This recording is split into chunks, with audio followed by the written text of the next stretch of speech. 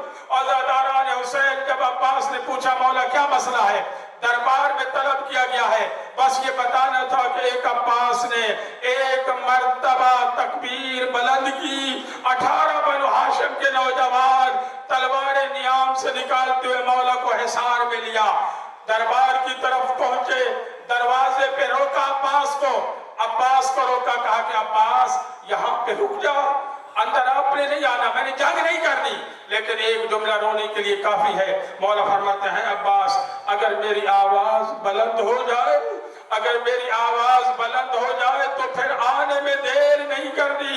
حسین اندر پہنچے، جا کر سلام کیا، جواب ملا، بیٹھے، کہا کہ امیر شام کا انتقال ہو گیا ہے، انا للہ و انا الیہ راجعون پڑھا مولا نے۔ مولا فرماتے ہیں کیا مسئلہ ہے، بیعت کا مطالبہ ہے۔